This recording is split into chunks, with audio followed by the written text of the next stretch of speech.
Welcome to Owen and Beru's BBQ. Today, we're deep in our bunkers and we have broke open our Rebel ration packets. It's Chris, Nick, and I. We are the chefs, and it might look like a Twix bar, it might look like some Tic Tacs, but we're breaking out those Rebel rations here for you. So, how you guys doing today? I'm avoiding the blue shadow virus. So the blue shadow virus. Nice. Okay. I'm pretty good, man. Chris, not really. Yeah. I may have coronavirus. I think you'll be okay. I think I'll be all right, but yeah. You are in the hotbed of Boston. So. I definitely have a cough. Okay. I have a cough. But other than that, I'm fine. Ironically, no fever. Ironically, that's my last name. Not to get too rambly, but yeah, I don't know if I'm allergic to dust, but I'm definitely irritated by it. So every day for as long as I can remember, like the first hour of me waking up every day of my life is just, sneezing and coughing, just getting the dust from sleeping out of my lungs. And of course, especially this last few weeks, like I'm getting to sit down at the desk, I'm over blowing my nose, just they're looking like, dude, I'm like, it's dust. I'm good. I thought you were going to make an Anakin joke about how you hate dust, like sand, dust. Yeah, so it gets everywhere. Yeah. It's not so much coarse though. Yeah. Yeah. So anyway, we haven't barbecued in a while. It took us a while to get back together, but band's back together. Yeah. Here we are. Here we are. How's your Star Wars thermometer here? So for me, mm-hmm. I will be in full disclosure here. Yeah. I have not caught up yet, but I have been watching it quite a bit. I'm on season 4 now. Well, you got time now. I have time now. Yeah. So I can't leave my house. Well, I can totally leave my house. I am not quarantined, for the record. No, but my kids don't. My kids don't have school. My wife doesn't have school, and my work is keeping me home. So I have time. So I'm going to watch some Star Wars.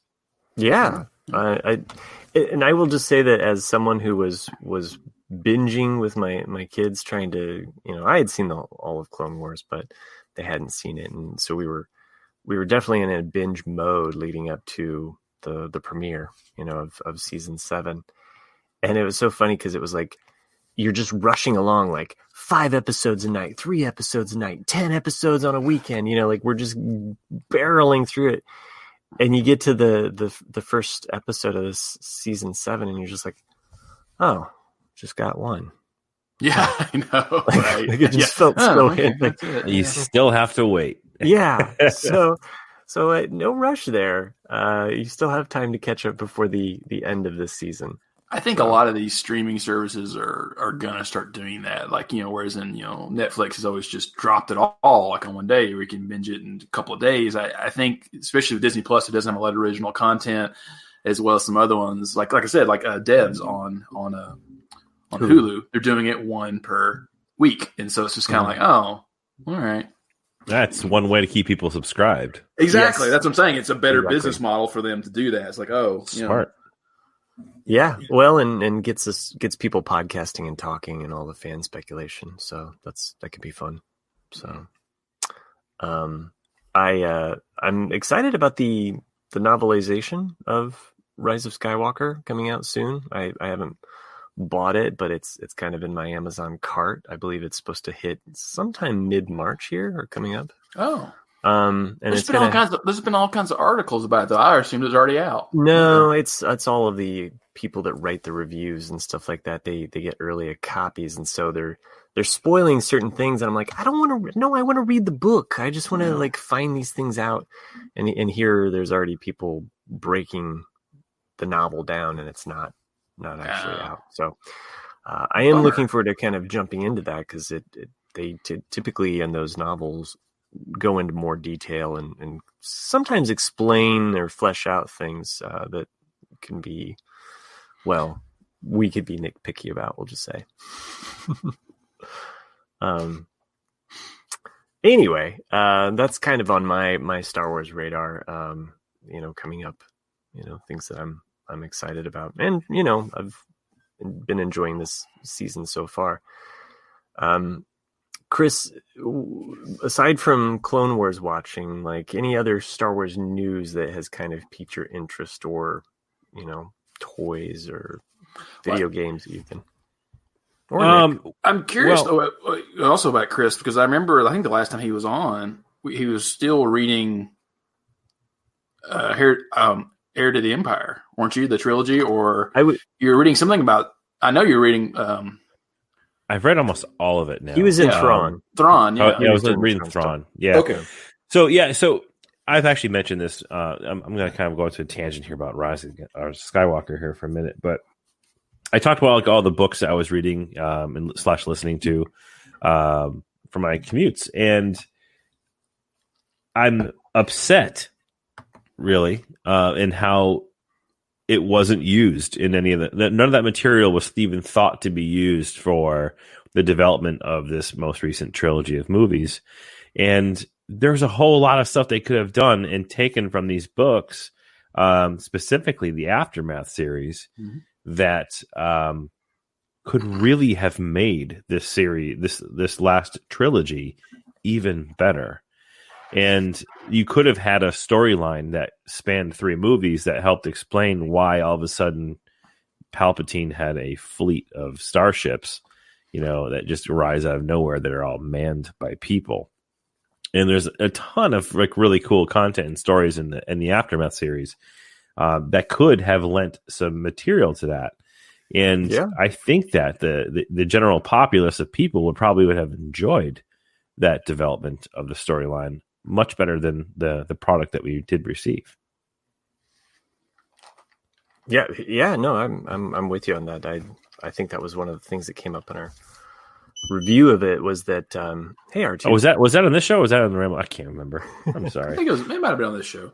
Yeah, I mean, just the fact that there were a lot of elements that I felt like they didn't play nicely with or bring together, and it would have enriched a lot of. They talk about the relics. They talk about all the cool stuff that could have gone into it and could have really kind of lent to a better background to, the rise of the Emperor, or the rise of the Emperor. I just feel like they missed opportunities, man. How the Emperor got his rise on, or how he got his groove back. Speaking of relics, though, we're getting this announcement about the High Republic. There's just going to be a book series.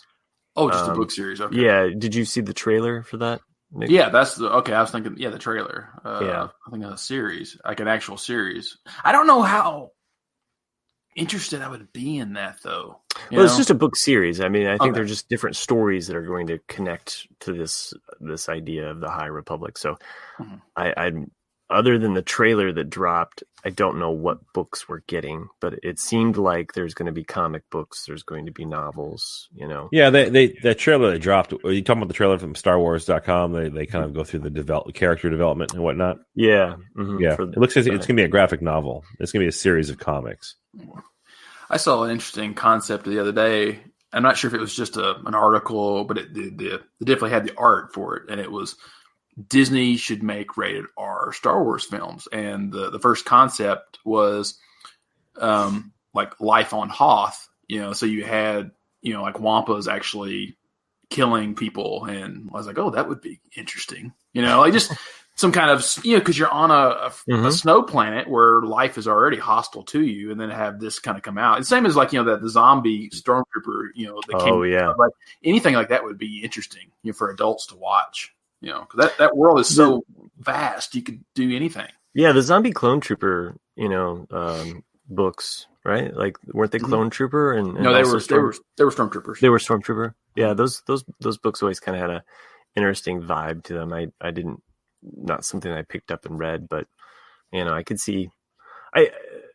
It's unfortunate that they don't kind of allow for the breadth and the depth of different, I guess, directors bringing their own kind of stamp or look to the Star Wars universe, like I feel like the Star Wars universe is strong enough with its characters, and at this point, all of the world building that's already there you could have another vision or another style infused in,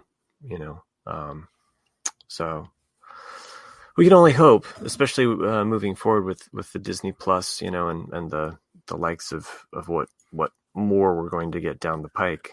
Well, hopefully they come up with something. They got to figure out how to make that revenue, because they literally just announced that Disney World is closing for the rest of the month. Right. Disneyland, they announced that earlier today that will be closed, but Disney World in Florida is now closed. Well, that's crazy. I've always thought that they needed to close it because they had this mice situation going on. So, oh God. It was just right there. I just felt like it was okay. That was what's the word I'm looking? Awful. I'll just mute myself now. Yeah, you should. And let Nick take over production of the show. So. Hey, the Nick Dunn Show. Well, you've done all the heavy lifting as far as probably like taking notes for these episodes of Clone Wars. That I don't really, I do sometimes. I just kind of take a quick synopsis of like what's going on and all that. I mean, if you want to go ahead and get into that, we can. Yeah, let's do it. We'll bring Chris along for the ride. It might wet his whistle. Sure. So, I mean, where's my whistle, boys? I kind of just call this I think they all 3 episodes have their own titles, but I just kind of call it the Bad Batch trilogy, which to me makes the most sense. I liked it. I liked the first episode the most, I think. I think it was the strongest, and I wrote the most notes about that one because it felt to me, my first thought when they introduced the Bad Batch was, I wish they'd have done this sooner. In the series, because to me it's a special unit, within the clone troopers, which we can get into later, like why they're a special unit. But I was like, and it felt like the Dirty Dozen, to me, like the movie The Dirty Dozen, and that there are a bunch of misfits in a way. They have each of their own personalities, their own specialities. It's just like, and they know that, and you see that not only in the first episode and the second episode, that they are different and they're not regs, like they kind of despise the regular clones. And I was like, oh, I like that, because that's what makes you feel like it's the Dirty Dozen, is that, the Dirty Dozen didn't even like their own U.S. soldiers. Like, oh, okay. I thought that was just an interesting take, and so I enjoyed it.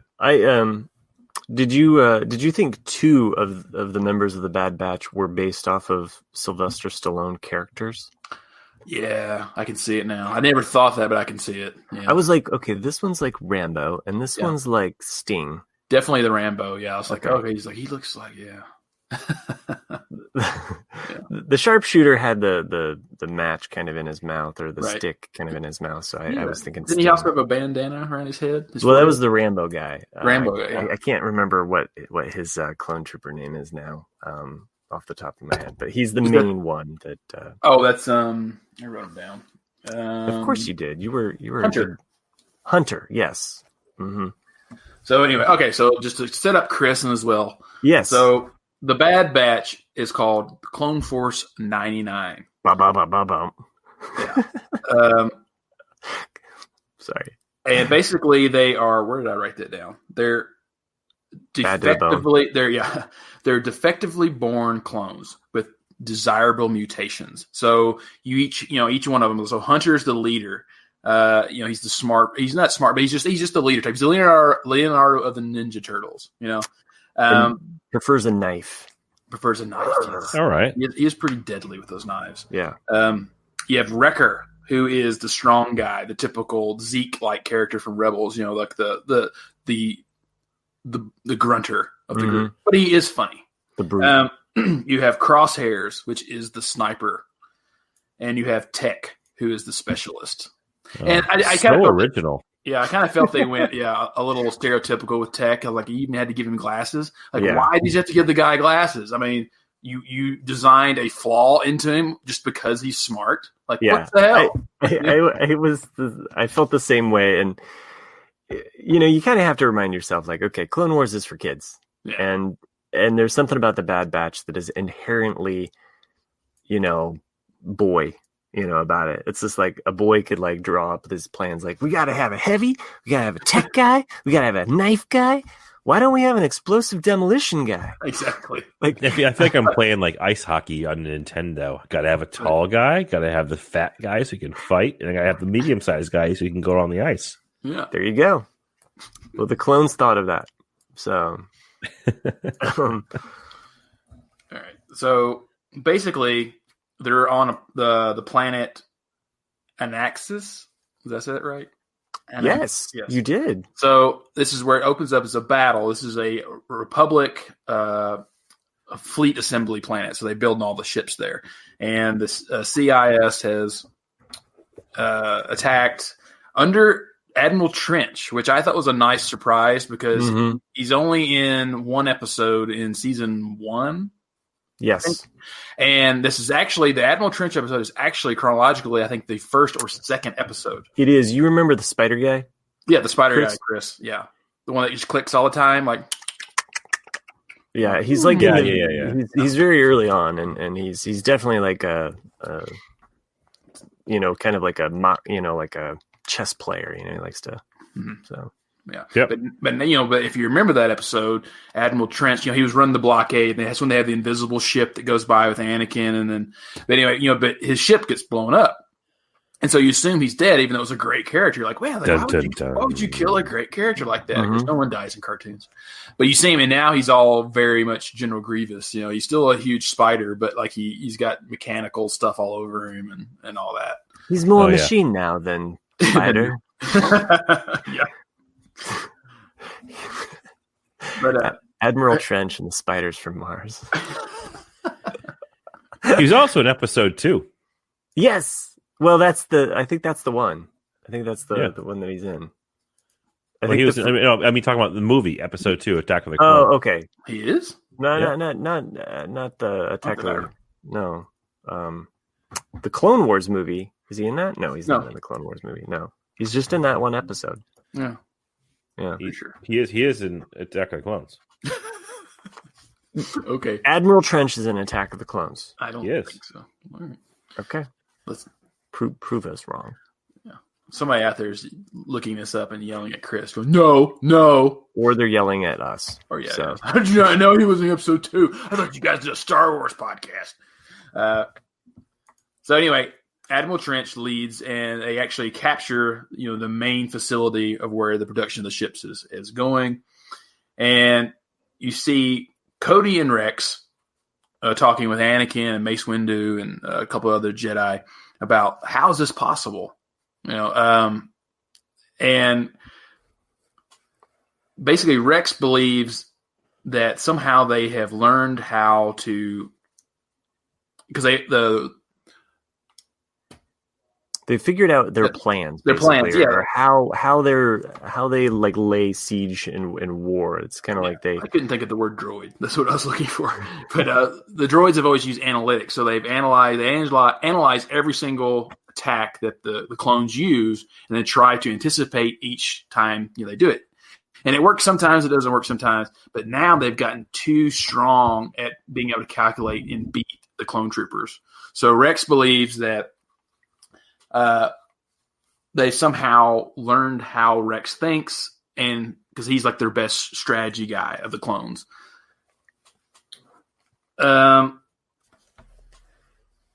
They need to go to this place to to get the signal from where? Like, there's a signal that they're trying to. Go ahead. Right. You have this. Yeah, no, that's fine. I was always trying to think of it. So what they're trying to do is they want to lead a sneak attack behind enemy lines, and that's where Clone Force 99, the Bad Batch, comes in, because they're its elite unit. So it's going to be Rex, Anakin, Cody, and the Bad Batch. And the Bad Batch is your out of the box thinkers. Yeah, True. Yeah, truly. So. Yeah, and Rex stares at a picture of Fives and Echo, two of his fallen comrades, and he actually kind of secretly believes that Echo is still alive. And Echo is, I hate to, I kind of feel like I'm spoiling Chris a little bit here, but Echo is just one of the famous clone troopers from the series, and he leaves him behind in one episode, and you assume he's dead, but he's not, because no one dies in cartoons. Not dead. He's not dead. Don't leave me. Yeah. But so yeah, so as they take off, they leave, and their transport is actually shot down. It crashes. Cody is injured, and they leave the medic with Cody. Go ahead. Did you have something to say? Oh no, I think in this first episode we kind of get to see like all of the Bad Batch's special signature moves. You know, it's like, oh, that's why he's the heavy guy. You know, that's why he can lift a ton of. It's a cool thing. I just didn't want to spoil it too much, but yeah, exactly. Okay. Like, so I'll go ahead and say it though. Exactly. You see the heavy guy, Wrecker, because Cody's trapped inside the transport. He just literally picks up the entire transport. It's like, oh, you know, I can get out. They've got super strength, or this one does, specifically him. Wrecker does. Yeah. But because Cody was in charge, and Rex is kind of compromised in a way of, you know, they can predict what he's thinking. Rex tries to take command, and this is where you see our first kind of friction between the Bad Batch and the Regs, is what they call like the regular clone troopers, because they don't trust Rex, but eventually Hunter, you know, allows Rex to take command, and you see this in the next episode as well. Like there's a lot of emotions are driving Rex, because he's just really trying to discover if this is Echo behind it all. But they take over a cyber center, and you know, it's just typical battle, like you see in them shooting droids everywhere. And Tech hacks into the computer to discover the algorithm that they're looking for, that's helping the droids predict the battle. But it's not stored; it's actually being projected from Skeko. Skanko. Skanko minor. It's being projected from a minor Skanko. A minor Skanko. Sorry, I'm not usually the silly one here. I feel like Chris is still looking up to confirm. He is. He's like determined. Was that guy in the movie? He's got two computers all of a sudden, like multiple screens going on. IMDb pages. Yeah. So deep in a Reddit thread somewhere. All right. So here's why I said that. So when I did a quick search on him before, you know, when you Google search somebody, gives you that little in the right hand corner, it gives you kind of like a rundown, like almost like a Cliff's Notes version of whatever you're searching. Yeah. So if you do a Google search for Admiral Trench, I invite everyone to do it right now. I'm a little bit behind, but yeah, go ahead. I'll And you look on the right hand side of the screen, it gives you kind of a rundown and says appearances, Star Wars Episode 2, Attack of the Clones. Now, when you go into the Star Wars data bank that this little window references, there is zero mention of the Clone War. I'm sorry, Episode 2, Attack of the Clones. So I believe I was misled in the information that I was searching through. You're what in the industry calls fake news. Yeah. Toads. Believe any title you see, and just spread it out there. Thanks for clarifying that, though, because that I was wrong. That clears up the Skanko my. Skanko Minor. I was wrong. We should all go to Skanko Minor. Yeah. But once you go there, though, you catch things that won't leave you. People start talking once you go to Skanko Minor. I wouldn't go there now with all of that blue. What was it called? The blue virus? The blue shadow virus? Blue shadow virus. That's what it is. Yeah. Also a Clone Wars reference there. So yeah. I know that. Yeah, you know.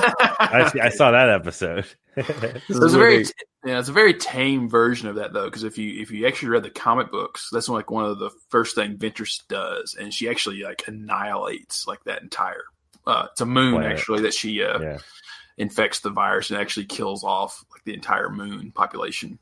It's anyway. What a bee! I love Ventress. I do too. She's awesome. So anyway, yeah. So Tech hacks into the computer, discover the algorithm, and they hear a voice because during this transmission, and Rex, gets on the microphone and asks it to identify itself, which it just responds CT 1409, which is Echo's clone trooper number. Then the enemy approaches, they have to leave, and that's basically the end of the episode. So it's like, oh, Echo's alive! Then wait a week.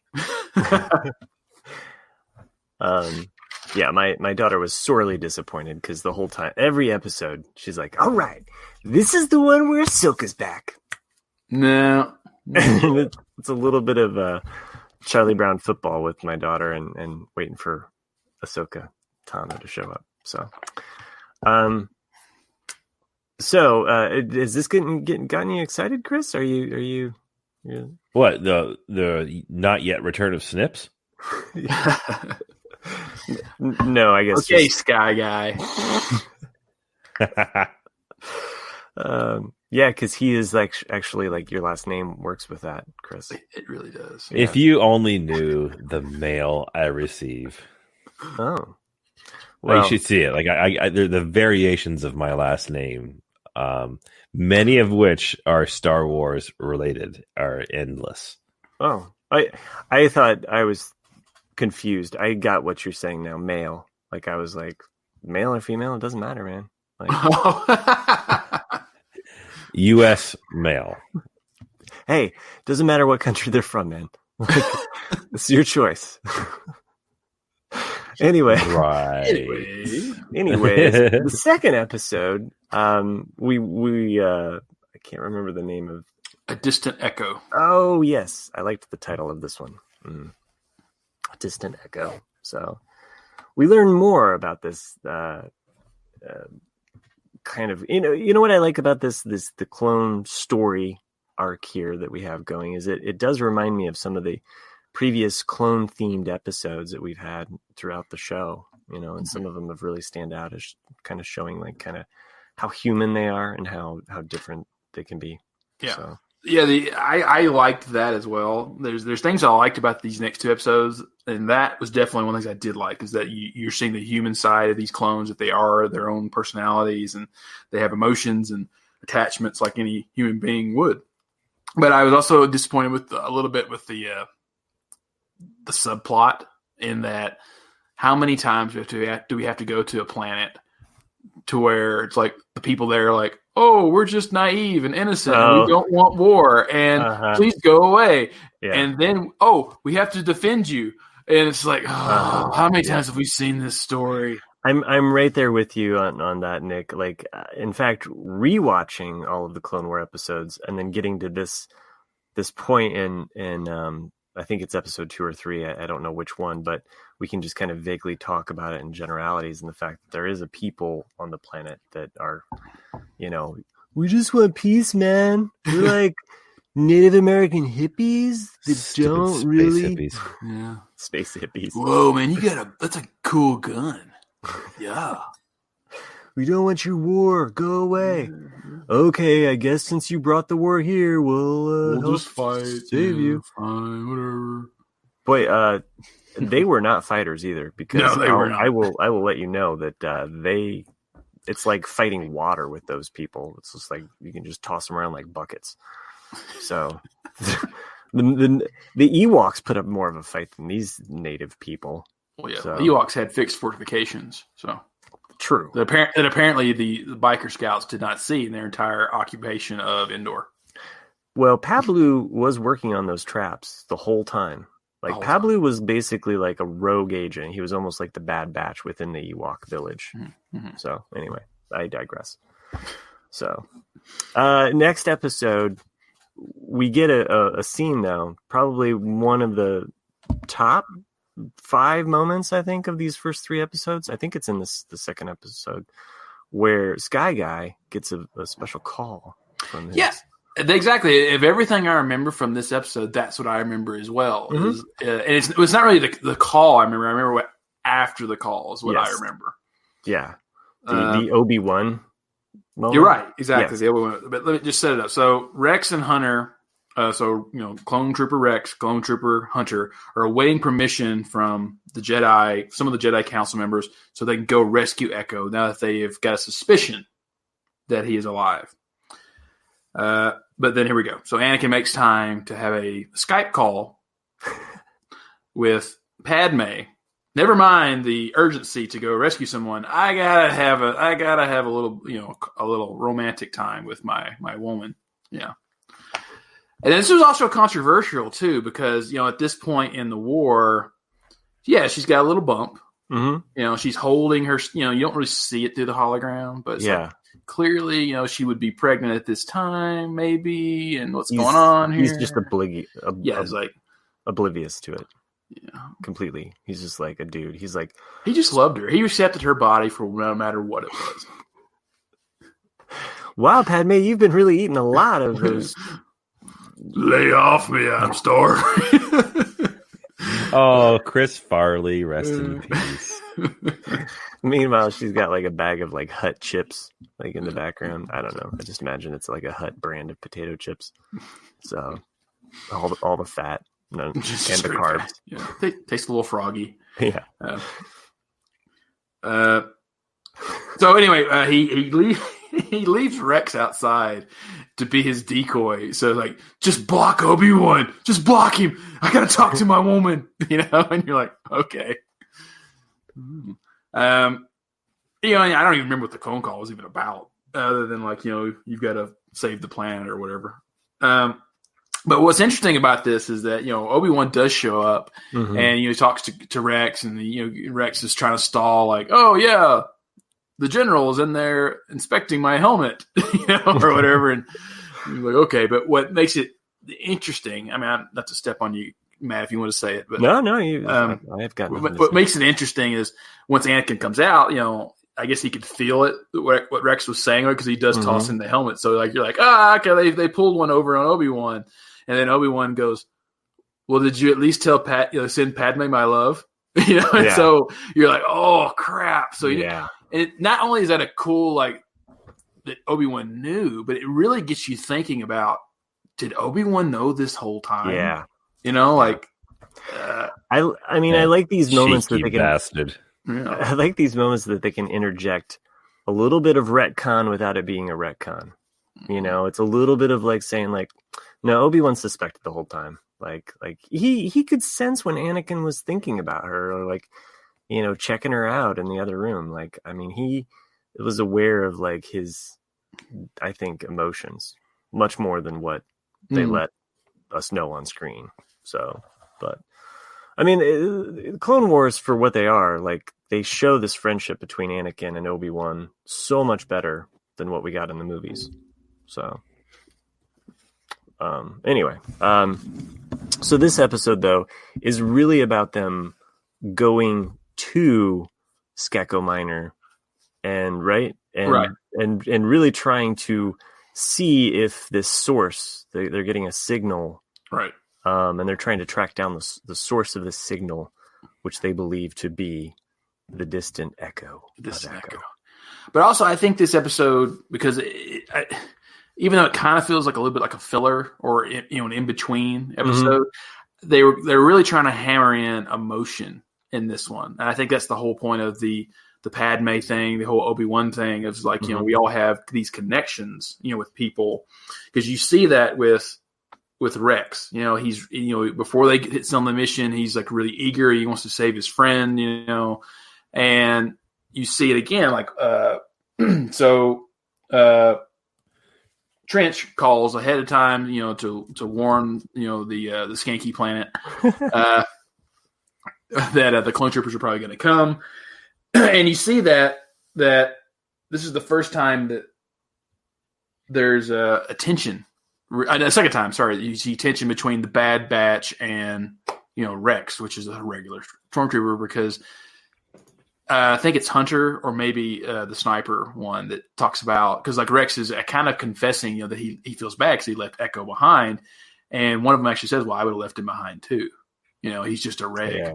And that really makes Rex kind of snap. And they almost have a fight right there, and of course Anakin has to break it up, and it's just it's a cartoon fight, so it's not really like a true Oscar-winning performance or anything. But it's that's what I'm saying. This whole episode, they're trying to just establish emotion, and basically that's it. Like Matt said, like they're trying to find this signal to locate Echo, but they keep losing it because the planet's fairly rocky. But Echo finally discovers that the only time they can hone in on the signal is actually when Echo is sending out these signals of strategy to the droids. Yeah. And there's these interesting droids on this planet that you get introduced to in this second episode, and you're like, they're so different. They almost look like bugs, and you're kind of like, what's that about? And it's not really revealed until the third episode as to why they look like that. Right. Because exactly the same thing. I was like, what the heck are these things? You know, the whole episode. Actually, because the way my brain is, I always want things to go dark. So when they get to the facility where Echo is being held and they're trying to find him, unless they split up, and I think it's one of the Techno Union guys. Mm-hmm. He's talking to Anakin, or maybe it's Rex, and he was like, I want blah blah blah, and he's like, his brain is mine, and that line made me go, what if they find Echo and it literally is just a brain? And I was like, that would be pretty twisted, But I was like, it's a cartoon; they're not going to do that. I think we do get to see a little bit more of the Techno Union, because I mean, they're just kind of like a throwaway person in Attack of the Clones. Mm-hmm. And really, you get a little bit more sense of like how robotic they are and how actually durable they are. I mean, there's a certain thing that happens to one of them where you're like, oh, that guy's dead, but nope. So I like that we get a little bit more of the Techno Union, even though I'm never been a big fan of them, but as the way they move, almost like they kind of glide on the floor like Daleks, like from Doctor Who. But I guess I liked the Techno Union from episode 2, because really all you see is the Geonosians, which are just these kind of like annoying bug people. Sure. And then you have this smug guy from the banking clan, going like, the banking clan will sign your treaty. Right. And then you see like this Techno Union guy going, the banking clan count. Like that's like, oh, that's a pretty interesting, different thing to think of. Ironically, it's the only union you've ever been excited about.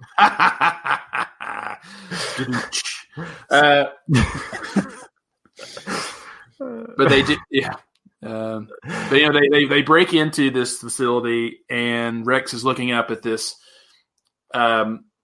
cylinder like refrigerator thing, and they get it open, and then there's this very anorexic, just skeleton like Echo in there with plugs in his head. All right, now I didn't really get this feel from the second episode, and we can kind of move to the third episode, because it really ends with like, oh, Echo's alive, And that's it. Yeah, that's exactly. Dun dun dun. Yeah. And really, the beginning of episode, or the third episode, is like, how do they get out of this place now? Right. Now that they have him. So at some point when I was rewatching this third episode with my kids, I was like, oh, he's, Echo kind of reminds me of what Anakin becomes. Like, he looks a lot like Anakin under Vader, like how he's more machine than man. Like that whole aspect of Echo. Like, he's very, he's amputated. Right. That's the same as with Grievous, though. Grievous that's kind of the same thing. It's a foreshadowing of. Yeah, no, I totally get that with Grievous and why they did that. But I thought that it was interesting that they're playing it out with the clones and saying like, oh, here we go. Like, or the fact that Anakin is going to be along with a mission with this person that is kind of what he'll look like underneath that facade of Darth Vader. At least, like the whole like plugs and, amputation and how anemic he looks. And so anyway, it was just a thought that I had. I was like, oh, it's kind of like Anakin. So, yeah. So episode 3, and I think we kind of alluded to it. I'm trying to be very vague so Chris will enjoy these episodes when he watches them. He'll forget all about this by the time he gets there. So. But I think in episode 3 is when you get that kind of generic plot line that that Nick and I had talked about, how it's like, oh, the natives kind of come in more to this third episode. And right. We get to kind of see a little bit more of that Dirty Dozen, where they're trying to train an unruly group of people to fight, So I guess that's not necessarily Dirty Dozen, and as much as it's the Three Amigos. Yeah, or Three Amigos. Yes, that's right. Yeah, amigos.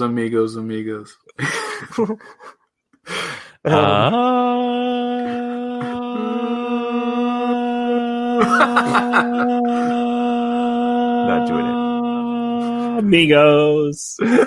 Amigos forever will be. Yes.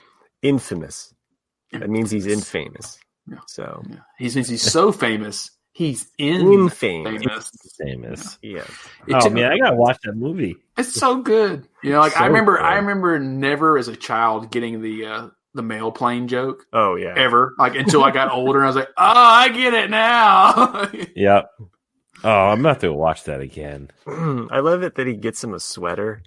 He's like, it's Oh. like the desert. It's hot, and he like gives him a sweater for his birthday. He wears it like wears the entire movie. Yeah. I never owned Ruffle. like an actual proper thick sweater because I never needed one, you know. But I bought one when moving here, and I wear it in this one photo my sister saw on Instagram, and that was her only comment. It was like, a sweater. You're wearing a sweater. Like, yes, I am. That's funny. But Good stuff I can there. quote that movie. But anyway, all right, we sidetracked. We do that though. That's little kind bit. of what we do. It is. So. So anyway, so it pretty much starts right where it left off, in that Echo is now on the ground. He's released from the tube, but he's still got all these things attached to his head, and they can't get them to release. In the meantime, the Techno Union has surrounded the room. It's like a round room, yeah. Mm-hmm. With all these new droids that. What is this motion for? I don't know. Tune in Tatooine. It's Tashi Station. These new troops, and they decided to bring in this new weapon called the Decimator. And of course, you don't know what it is. The Decimator. The Decimator. Yeah. You start seeing it cut through. And this was very much like Aliens. Like you see it starting to cut through this one door for the Bad Bunch to, weld another one. And then it starts cutting through that one again. It's like, oh my God, this thing's getting through. And luckily, of course, at the right time, Echo gets detached and then says, oh, we can escape through this exhaust vent at the very top of the ceiling. And of course, they're like, well, how did you know that? And he goes, something like, you don't get it. Not only am I giving new information, I have all the database in my head from the Techno Union group. So he knows the whole facility. So Anakin uses the Force, to shoot them up into the air vent, and they escape that way. Right as soon as the Decimator breaks into the room, and we find out that its secret weapon is it eliminates any organic life in a room. So it's like an electrical ball or a plasma ball. It kind of like charges the whole thing with electricity. So think of like the torture droid from Episode 4. The little black ball with the needle. Yes. Same thing, but electricity coming out. So they call it an Emperor ball. So there wasn't two. There was only Oh man, I was muted. I was doing my best sound effects too. Oh, go ahead, Chris.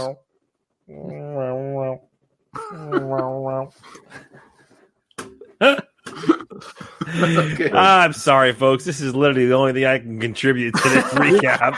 It's still probably a lot better than my jokes. So I think you're ahead. Terrifies you to this day, doesn't it? My favorite sound effect from it's hard to narrow it down, but A New Hope though, I love the Death Star. That's too. Like, it's the same. Is that you hear it twice though? You hear it for powering up, and you also hear it when Obi-Wan's taking down the shield. Yes. So the tractor beams.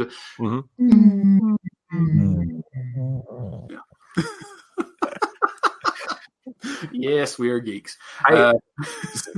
Speaking of powering down and what have you, I have a Google, mini pads or whatever around the house, and they control our lights, and so, the kids can say stuff like, hey Google, turn off all the lights or something like that, and it will report back because we have this one light bulb that is kind of on its own. Like it's usually not connected to anything, but it still registers. So it'll always come back I'm sorry, the self-destruct system is not available right now. My kid renamed it that. Well done. Yeah, like every place I've lived in where I could name my own Wi-Fi has always been Imperial Probe Droid. Mine's been Sky-Fi. So, Or Pretty Fly for a Wi-Fi. I saw a good meme maybe 3 or 4 months ago where an entire building named like they went down to where it would make a paragraph, and it says, "Don't tell the guy in apartment 24." And like it was like all this stuff, and then the one that was out of sync, it made sense whatever his was named. It was like, that's brilliant. Could you imagine logging into someone's like guest Wi-Fi and seeing all those and being able to read this huge paragraph? I'm like, what the heck is this? Incredible. It reminds me of a Mitch Hedberg joke Right. about the 13th floor. It's like, you feel really bad for the people who live on the 14th floor because you know what floor you're really on. Oh, Mitch. I know.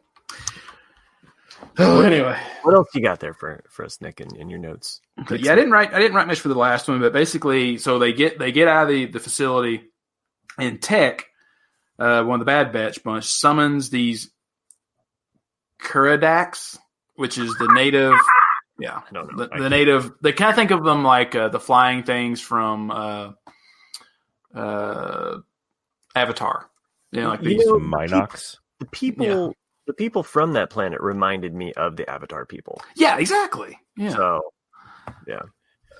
So you're saying it's Clone Wars new season is a ripoff of Avatar, which is a ripoff of Fern Gully? Yep. It really is. 3 degrees of separation. Close, except they're not battling the environment in this one or an evil spirit. So, do they have tails? I think they do. They like have like plug-in electrical vehicles that use their tails? I don't.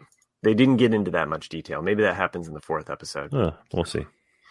The without giving you kind of too much away about the end of the episode, Anakin turns to Darth Vader at the very end. It's so weird. It's like they rushed it. I was like, what? What happened? Okay, no, that doesn't happen. Yeah, that's all I got, though, is basically they return to the village where we get the traditional thing, and there's a battle. And they're flying kind of off in the end into kind of a sunset because they've rescued Echo. They've escaped successfully, or so we think. And there's a little pause where you think, maybe Echo isn't really like completely, like maybe they have some control over him, the Techno Union. They kind of allude to that, maybe. Yeah. So. Well, there's a lot of weird vibes there in those last few minutes because the Techno Union is like, that was my investment, but yet he also doesn't seem too broken up about it either. Yeah. And then also you have the relief of Rex to have his friend back, but then Echo says just wait, it'll be just like old times. And then instead of being happy, like Rex being happy, going, yeah, it's going to be great once you're back on your feet, it's almost a mournful kind of like, yeah, just like old times. And like, you don't know what he is thinking in that moment. Like, is he thinking about regret of leaving him? Or is he thinking that no Echo, it'll never be the same, or you don't know. Like, and you would like to think, my gut is because it's Disney, like there's going to be like next episode that if you see Echo again, he'll be back to normal and he'll just be like the guy that's like, I know everything about how to defeat the Separatists now, and then like it's all happy and that. But I kind of would like what you're saying, Matt, though, like have him like there's some kind of camera in his eyeball and he can see everything. He's kind of like or maybe there's a switch that'll go off, or something like that. I mean, we know about the Order 66, plug in his head. My kids kept thinking that like when there was that scene where they're trying to take Anakin off to talk to Padme, my kids were like, oh, they're gonna go take care of the chip because they know that Rex doesn't have the chip. So because the chip, based on Rebels, and I feel like I'm spoiling some things for Chris here, but the chip that's planted. I'm trying to not pay attention, but I heard it. All right. Somehow he gets the chip out. We don't know. So Chris is just making a bunch of noise. Fine, I won't say anything more. Okay, all right. Now just catch up. Just catch up with us. So then the next time we can meet in 3 weeks, we'll try to do another breakdown of the next 3 episodes. So this is 1, 2, and 3. We'll talk about 4, 5, and 6. Hopefully they'll stick with the three episode story arc. Now, a coworker of mine said that Ventress was actually going to be in a couple of these episodes with Ahsoka. And I kind of, okay. So I'm just curious, like, how they're going to swing that. But I'll be interested to see. Interesting. Because, I know how Ventress' story ends. So I'm just curious. Yeah. My biggest complaint about these first 3 episodes is I'm so excited, and yet I want scared. So scared inside, guys. There's a nice little Saved by the Bell reference there for you young ones at home. I just wanted a little more, I guess. Like I know that there's now only 9 episodes left, and I'm like, what? Come on, like if you wanted to do a Bad Batch movie or like a special thing just about them, okay, so be it. But I kind of want to get more stories going on with more characters, and because these 3 episodes really focused on the clones, again, don't mind, because I love learning more about the clones, and I love their kind of life or what have you. But you only get a tiny bit of Anakin, a tiny bit of Obi-Wan, and a very, very minute moment with Padme. Yeah, I'm sure. But sometimes that's what the Clone Wars is, the side stories. It's true. You're right. Like so sometimes you get a Jar Jar story and you're like, wah, wah. So I think the Bad Batch movie would consist of, they get led into this hostage situation to rescue some people, but the whole time they're being hunted by this other species that can turn invisible and slowly kills them throughout the episode, but only Hunter makes that alive. But they did that already with Ahsoka. You're talking about Predator. I'm talking about Predator because it has the same. Yeah, it is Schwarzenegger. Yeah. Wow, Hunter is based off of Stallone. Absolutely, straight up. But anyway, get to the Phantom. Is the right tip? Is that the right? They're the Phantom, right? No, that's Rebels. Yeah, my bad. I'll accept. Yeah, we understood. We got you. Yeah, I don't know if you guys saw it or not. Lego already has pre-orders out for like a month now of the Mandalorian ship that comes out in September, and I immediately pre-ordered it because it's got to have the Baby Yoda in it. So it's like that thing's going to go like. What's it going for? It's $120. Jeez, so you get the whole ship, and you also get Mandalorian, Baby Yoda, IG-11, Grief Karga, or Billy D, which is not Billy D, Chris. And I was hoping for an Ugnaught, but there's no Ugnaught. Yeah, Scout Trooper. Yes, that's the other. Yeah, Scout Trooper is the other one. So. Cool stuff though. I saw the images. Any other toys that you've seen out there? Dude, that thing is cool looking. Oh, you're looking at it now. Yeah, sorry. Yeah. It's not that big though. Well, yeah, I can tell that it's kind of a repurposed Lego because the back end of it and the doors that are on the lower section that are going to slide open, that whole rear section and the sliding doors are the exact same design as the U-Wing that came out for Rogue One. Oh, okay. But dude, here's the thing though, like $130 for that, it's not huge. It literally fits in the palm of your hand. Well, that's the way it'll be bigger than that. Trust me. I mean, if going by scale, they got a picture of it with the characters next to it. Mm-hmm.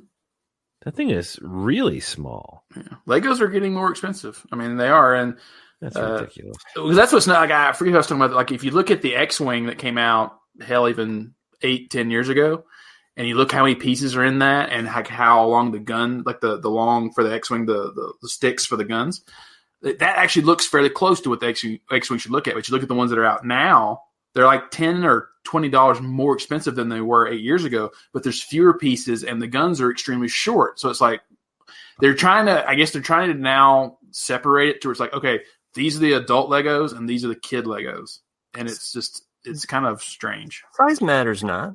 Okay. By my size, do you? The Tantive 5 is pretty awesome. That thing's huge, and so is the Death Star. I mean, the Star Destroyer. Oh, yeah, it's ridiculous. I saw that in person. Me too. It's intense. So, yeah, I did a little bit of pre-buying in anticipation for either my son's birthday or Christmas. I don't know. It might get pushed to Christmas because I already bought it. But the Millennium Falcon from Solo with the actual, escape pod, that Lego set they had on sale at Costco. So you could just buy it online, actually, through your Costco membership. And it was coming in a lot cheaper than the new Falcon that's out there right now. So, and I was like, okay, well, seems like a pretty good deal. So, I scored that, set that aside. So, and seems pretty cool looking. $159. Which one? The Millennium Falcon. The one you're talking about. The one that's got the one from Solo. Oh, and hold on, no, it's not the same one. And I want to say that it was under 100 or it was right at 100, but it was cheaper than whatever the normal Falcon price is. So well, they don't make that anymore. The one from Solo, I don't think. Right, I know, and that's why it was just a couple months ago. It was on Costco's website, and I was like, okay, interesting. Squirrel this away. Yeah. So. I'm not even a fan even of the new Millennium Falcon either. Compared to the one that came out in I think 2011, I think is much better than the one that they put out now. I don't know. Something's up with Lego. Yeah, see, they made a deal with Nintendo. Yeah, they announced that I think today or yesterday that there's a Mario set coming out, but that looks funny to me too. Because I was hoping that the Mario would be more like a minifig size, but have like the 8-bit kind of blockish look to him. That would have been cool. And I think right now it's just Mario and Yoshi. Like there's no Princess, there's no Toad. No Luigi, so it's like, well, okay. Yeah. Gotta have the brothers, man. Yeah. So it's not super if you don't have the brothers. So, okay. On that note, I meant to put in a commercial earlier, and clearly we have no time for that now. So that means it just goes at the very beginning. Just goes wherever it goes. So. Any other Star Wars last minute news you guys would like to talk about before we sign off for today? Sorry for anybody who planned to visit Star Wars World this month. Apologize on behalf of all of us who haven't been there. That was an interesting story that came out a few weeks ago to where, so apparently, when you go and sit in the Millennium Falcon at Disneyland or Disney World, you are, you're in the cockpit. And I think you're with, I forget who your co-pilot is, but it's not Chewie. It's something, maybe it's Rey or somebody. But there is a special mode that you have to do, like at the very beginning, or like you have to do certain kind of accomplishments, and then it becomes Chewie. And so he's your co-pilot, and it's like a different experience. Really? And some fan discovered this, like the trick to do it, but you can't just do it by yourself. Like other people that are in the room have to do this thing for that to happen. You mean up, down, down? Yeah, it's like an up, down, down, down thing where like it will switch the modes. And so, they actually, this guy learned it, and he told this whole crew to do this so they could get Chewie as the co-pilot instead, because it's a different thing. So I guess this guy had played it enough to where, or ridden this ride enough. I was like, oh, that's cool. Like I always like it when they put Easter eggs in. What a nerd! I'm glad Ralph figured that out. So. Sure yeah, thanks, Ralph. All right, we'll wrap this up. We'll be back in a couple of weeks. Talk a little bit more about Clone Wars and anything else new that's come out in the news, and hopefully everybody else is safe and sound by then. Couple notes. You can help out this show. Oh, you know what? We actually had an email, didn't we? Do we? I think we did. Yeah. I'm going to pull it up right now. I swore I had tried to remind myself too, because I saw it roll in, and then sometimes when we don't record, we don't always get a chance to get to those emails. But yeah, here it is. It's I'll go ahead and read it. And and I apologize because this is my first time reading this through here. Well, not my first time, but you know what I mean. Okay. It is titled Legends/Canon. Hi, guys. I don't know if you will get a chance to read this out, as you don't seem to do much listener mail, but I thought it was worth a try. Well, you've won. You did the right combination, and you got onto the show. So usually you got to do the up, down, down thing when you send in your email. I am writing regarding the most recent Star Wars trilogy. Firstly, I must say, I have only watched the most recent Skywalker only once. I assume he means recent Rise of Skywalker. I left the pictures rather positive. I enjoyed the film. It was much better than the second one in my mind. Oh, and then the second one, my mind was boggling at why J.J. Abrams didn't do all three. I had made my peace that although it wasn't perfect, it was fine. Fast forward to a few weeks ago, I decided to reread the Star Wars Legacy of the Force series, Legends. I really enjoyed the series, and Kylo Ren does mirror similar to Jason Solo. Mm-hmm. Once I'd finished the series, I felt so cheated by Disney and the canon series. The Legends had done such a good job building the characters, not just main characters, but background ones too. This was the key to the readers caring about the downfall of our favorite family. How Disney have dealt with the Luke, Leia, and Han is also extremely sad. Luke is supposed to become the best Grand Master that ever existed, rebuilding the Council. He exiled himself to try and work out why his nephew turned to the dark side and even defeated a Sith demigod. This current canon, Luke is but a shadow of the former self.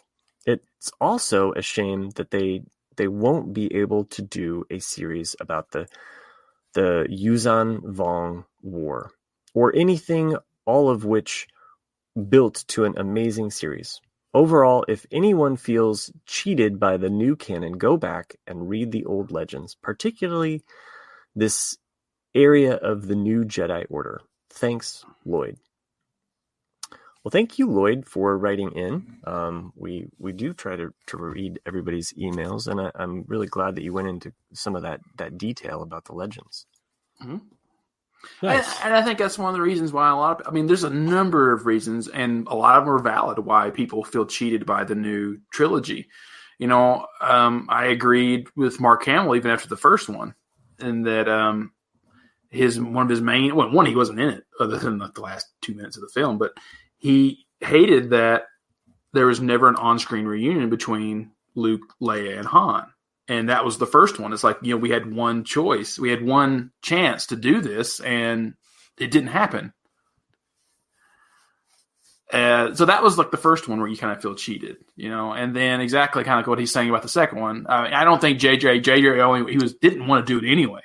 Yeah. And so they had to convince him to do the first film because they were like, oh, we're going to, have a different director for each one. And I felt where Disney screwed up was not really with the directors. I felt they screwed up with not having one story written for all three trilogy from the 100%. Beginning. Yes. They allow the directors to write their own script, which gives it its own different pacing, different feel, and that's where it screws up a lot because I don't think Rian Johnson even knows what Star Wars is. I mean, did he make a bad film? No. I mean, there's elements of it that are really bad and chunky, and but the actual action and things that are going on, it's fine, but it's just it didn't feel like Star Wars to me at all. I mean, on its own, it was a great. I actually liked Rian Johnson's film. I really liked it. As a standalone, I thought it was great. I thought as part of the trilogy, not so much. I think it was Greg, one of our listeners and Jay and Jack supporters, who made a comment one day that I read that I thought was really interesting. It was like, I don't even accept the last movie.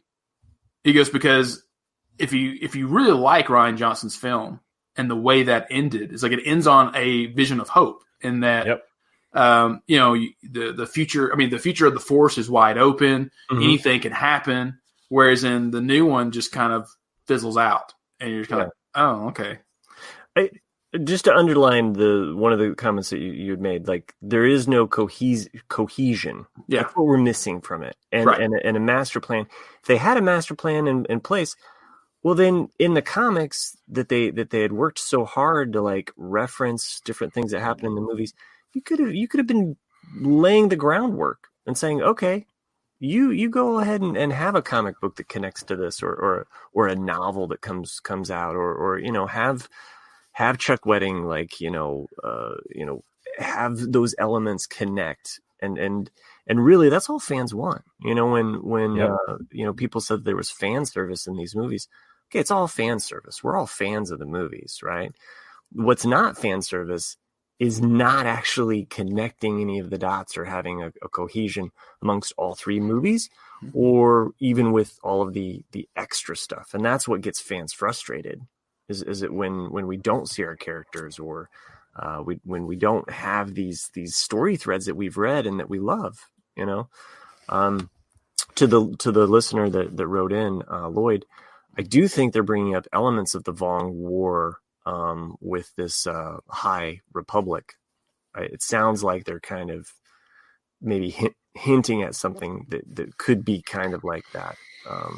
I don't know if that is true, but it seemed kind of like they were, this outside alien force that's coming into the galaxy or what have you, that the High Republic Jedi need to, address. So we'll see. But it is frustrating, and for those fans that feel cheated by any of them, there's a ton of fans that loved them and enjoyed them for what they were, so it's unfortunate, but hopefully as fans we can move. One character being added to that trilogy would have made it 10 times better. Which character? Nick, I think you know who I'm talking about. Oh, of course I do. And there's a new book coming out this fall, first book of a new trilogy, I believe. Yes. Mm-hmm. And that would be Admiral Mithron Nerodo. Oh, I thought you were going to say Jar Jar. Yeah. So Thrawn, dude, Thrawn would have made that whole storyline of Thrawn would have been so badass. And Timothy Zahn wrote the Thrawn trilogy, which is great. If you haven't read that yet, you should check it out. But he would have fit in so well to the whole mythology of the Emperor.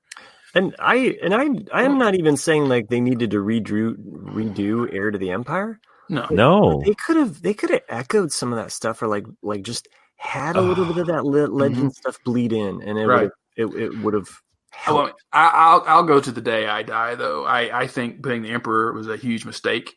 I felt it should have been Darth Plagueis from the beginning. It would have tied back to the beginning. It would have tied it. Exactly. It would have tied it exactly all the way back to the prequel trilogy. And you don't even have to dismiss the Emperor or Anakin's in this way. You can just say because it would have been interesting to say like Plagueis going like, yeah, I created Anakin.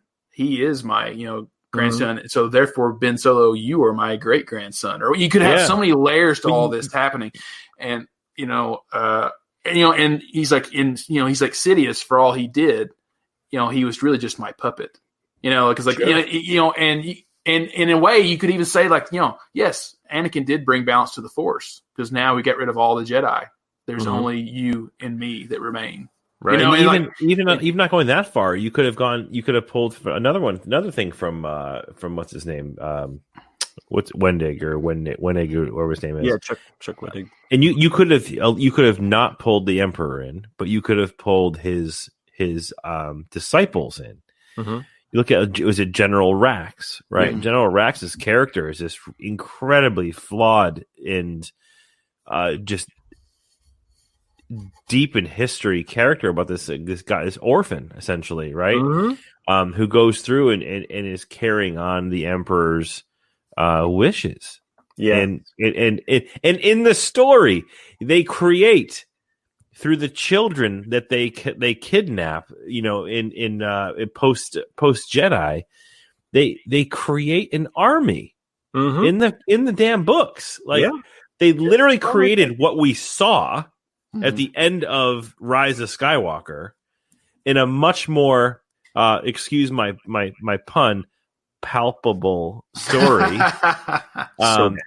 Because of like that was terrible. I'm sorry. I can hear all the groans coming through everyone's phones and players. But like it made a much more, seamless story. Here's what I'm thinking. Like I think they know that book. They read that book. They took the end game that was not yet described in that book, but what it was leading to, and just plopped it in with no background. Right. None. So like what you saw in Rise of Skywalker was never actually described in the book, but the acts that they were taking, the moves they were making in that trilogy was leading towards that. And the story that led towards that is so much better than what we got in Rise of Skywalker. We're still not over it, guys.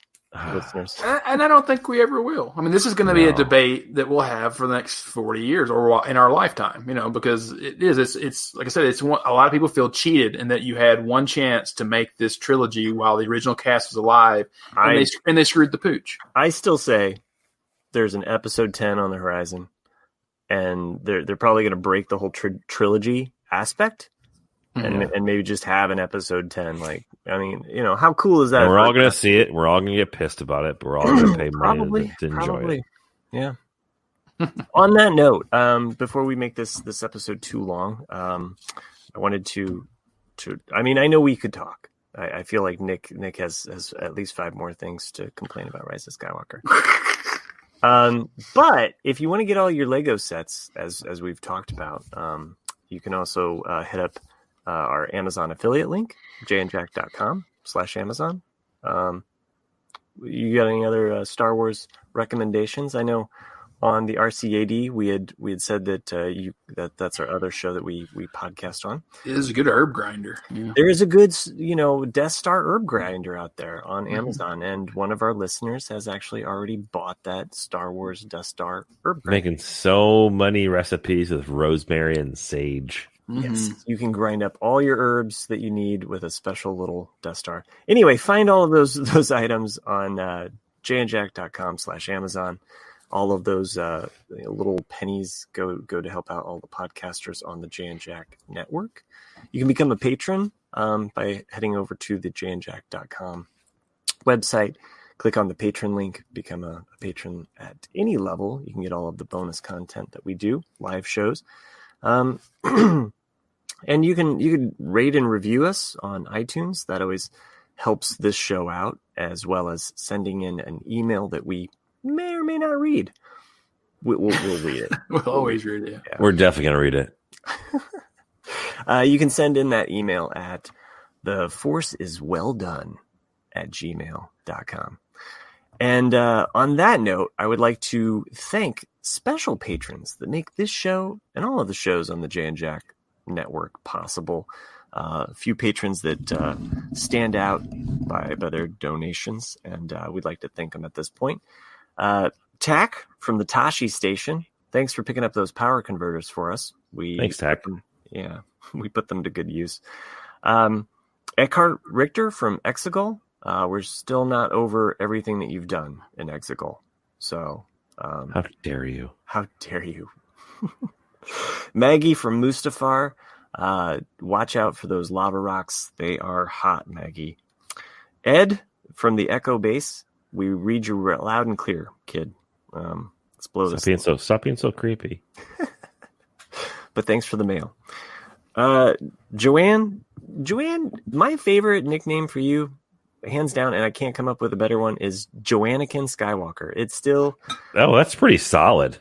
It's up there with Joanne with the stolen Death Star plans, but I mean, it's tough. Yeah. Joanne with the stolen Death Star plans is yeah, but Joannikin, I mean, come on. So, this new one, Darth Drake. What do you think? I like it. Yeah, it's a little alliteration there. So, and I know that he's a dark side follower because he's shown Darth Drakus. Darth Drakus. Ooh, even better. And you look at you trying to steal my job of naming stuff. Matt's always naming stuff. This is what I do. I come up with nicknames for the patrons on the way out. And the newest patron that we haven't gotten to give a nickname on this show, but Nick came up with it. Greg the Geonosin. Oh. Yeah. So it's a little GG there. So No. Really? You don't say. I might also go with IG Greg 8. I don't know if that one really works. I'll work on that one. Anyway, thank you, patrons, for everything that you do. Thanks for making this show possible. This was a great show, guys. It was one in a million. Don't you feel? I